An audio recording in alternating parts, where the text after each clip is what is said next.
Welcome to EVC Masti. Cinema అంటే కేవలం భారీ బడ్జెట్ ఫైట్లు పాటలు మాత్రమే కాదు, సామాన్య మానవుడి దైనందిన జీవితంలో జరిగే చిన్న చిన్న సంఘటనలను సున్నితమైన హాస్యాన్ని జోడించి అద్భుతమైన కథలుగా మార్చవచ్చని నిరూపించిన మహానుభావుడాయన. వెండితెరపై ఆయన అద్భుత సృష్టికర్త. ఆయనే స్క్రీన్ ప్లే మాంత్రికుడు, నటుడు, దర్శకుడు, రచయిత అయిన కె భాగ్యరాజ్ గారు. ఒక కథానాయకుడికి ఉండాల్సిన సాంప్రదాయ గ్లామర్ లేకపోయినా కేవలం తన కలం బలంతో వైవిధ్యమైన నటనతో యావత్ దక్షిణ భారత చలనచిత్ర రంగాన్ని దశాబ్దాల పాటు శాసించారు. ఇటీవలే 2026 జూన్ 27న ఆయన భౌతికంగా మనల్ని విడిచి వెళ్లిన ఆయన సృష్టించిన పాత్రలు ఎప్పటికీ అమరమే. ఈ రోజు ఈ వీడియోలో మనం భాగ్యరాజ్ గారి బాల్యం, ఆయన సినిమా ప్రయాణం, వ్యక్తిగత జీవితం, ఇంకా తెలుగు సినిమాలతో ఆయనకున్న అనుబంధం గురించి పూర్తిగా తెలుసుకుందాం. సో స్కిప్ చేయకుండా వీడియో చివరి వరకు చూడండి ఫ్రెండ్స్. అలాగే మన ఛానల్లో చాలా మంది సినీ ప్రముఖుల గురించిన వీడియోలు వస్తూనే ఉంటాయి.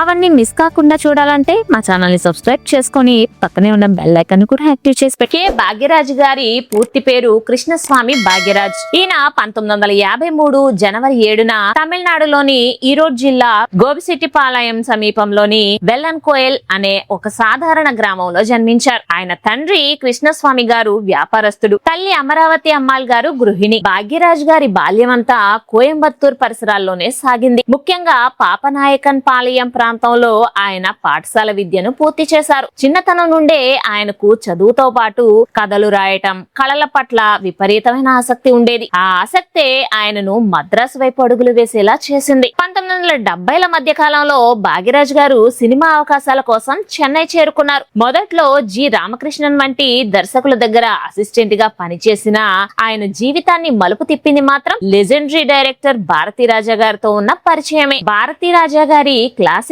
హిట్ 16 వయదినిలే సినిమాకి భాగ్యరాజ్ గారు అసిస్టెంట్ డైరెక్టర్ గా చేరారు. కేవలం అసిస్టెంట్ గానే కాదు, ఆ సినిమాలో ఒక చిన్న పాత్రలో కూడా 3 నిమిషాల పాటు తెరపై కనిపిస్తారు కూడా. ఈ సినిమానే తెలుగులో 16 ఏళ్ల వయసుతో చిత్రీకరించారు. భాగ్యరాజ్ గారిలోని ప్రతిభను భారతీ రాజా గారు త్వరగానే గుర్తించారు. దాంతో కిలక్కే పోగుం రైల్, సిగప్పు రోజక్కల్ వంటి సినిమాలకు భాగ్యరాజ్ గారి చేత కథా చర్చలు, డైలాగులు రాయించారు. గురువు భారతీ రాజా గారి ప్రోత్సాహమే భాగ్యరాజ్ గారిని ఒక గొప్ప స్క్రీన్ ప్లే రైటర్ గా తీర్చిదిద్దింది. 1979 సంవత్సరంలో సువరిల్లాదా చిత్రాంగల్ అనే సినిమా ద్వారా భాగ్యరాజ్ గారు దర్శకుడిగా మారారు. ఆ సినిమాలో ఆయనే హీరో కూడా. ఒక మధ్య తరగతి కుటుంబం చుట్టూ తిరిగే కథలతో ఆయన సినిమాలు నిర్మించడం మొదలు పెట్టారు. 1981 ఆయన కెరీర్ లోనే గోల్డెన్ ఇయర్ అని చెప్పాలి. ఆ ఒక్క ఏడాదే ఆయన దర్శకత్వం వహించి నటించిన మౌన గీతాలు, ఆంతయేలు నాట్కల్ వంటి 4 చిత్రాలు బ్లాక్ బస్టర్ హిట్ అయ్యాయి. ఇక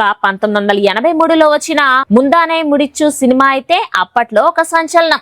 ఈ సినిమాకు గాను ఆయన ఫిల్మ్ ఫేర్ ఉత్తమ నటుడి అవార్డును కూడా అందుకున్నారు. సున్నితమైన హాస్యం, భార్యాభర్తల మధ్య వచ్చే చిన్న చిన్న మనస్పర్ధలు, సమాజానికి కావాల్సిన మెసేజ్, ఇవే భాగ్యరాజ్ గారి సినిమాల ప్రధాన బలాలు. భాగ్యరాజ్ గారి కథలకు భాషా భేదాలు ఏమీ లేవు. ఆయన రాసిన స్క్రీన్ ప్లేలు తెలుగులో ఎందరో స్టార్ హీరోలకు లైఫ్ ఇచ్చాయి, భారీ విజయాలను అందించాయి. ఉదాహరణకు ఆయన తమిళ్ హిట్ ఆంతయేలు నాట్కల్ సినిమాను తెలుగులో బాపు గారు రాధా కళ్యాణంగా రీమేక్ చేసి పెద్ద హిట్ కొట్టారు. ఇక విక్టరీ వెంకటేష్ కెరీర్ లో మైలురాయిగా నిలిచిన సుందరాకాండ, అబ్బాయి గారు చిత్రాలు భాగ్యరాజ్ గారి తమిళ సినిమాలకు రీమేక్లే. కేవలం సౌత్ లోనే కాదు, అమితాబ్ బచ్చన్ హీరోగా హిందీలో వచ్చిన ఆఖరి రాస్తా చిత్రానికి కూడా మన భాగ్యరాజ్ గారే దర్శకులు. అలా బాలీవుడ్ వరకు ఆయన క్రేజ్ సాగింది. ఇక భాగ్యరాజ్ గారి వ్యక్తిగత జీవితానికి వస్తే ఆయన 2 పెళ్లిళ్లు చేసుకున్నారు. 1981లో అప్పటి ప్రముఖ నటి ప్రవీణ గారిని వివాహం చేసుకున్నారు. కానీ దురదృష్టవశాత్తు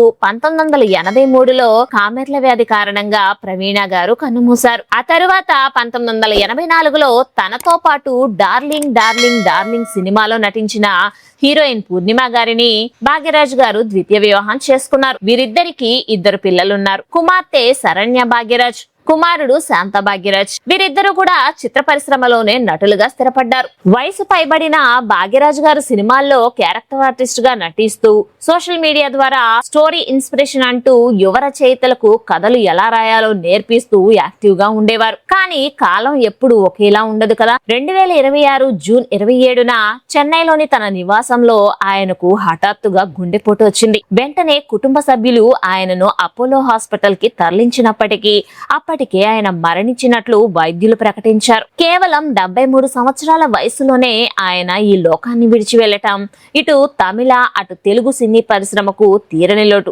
వెండి తెరపై సామాన్యుడి కథను కూడా అసాధారణంగా పండించిన ఆ స్క్రీన్ ప్లే బ్రహ్మ భౌతికంగా మన మధ్య లేకపోయినా ఆయన సినిమాలు, ఆయన నేర్పిన స్క్రీన్ ప్లే పాఠాలు తరతరాల సినిమా ప్రేమికులకు మార్గదర్శకంగా నిలుస్తాయి. Legendary leader maker K Bhagyaraj గారికి మా ఛానల్ తరపున ఘన నివాళులు తెలుపుతున్నాం. That's all for this video friends. Bhagyaraj గారి బయోగ్రఫీ మొత్తం తెలుసుకున్నాక ఆయన గురించి మీ అభిప్రాయాన్ని కామెంట్స్ లో కామెంట్ చేయండి. అలాగే ఈ వీడియో నచ్చినట్లయితే తప్పకుండా ఓ లైక్ ఇచ్చి వీడియోకి హైప్ కూడా ఇవ్వండి friends. Thanks for watching friends. జై హింద్.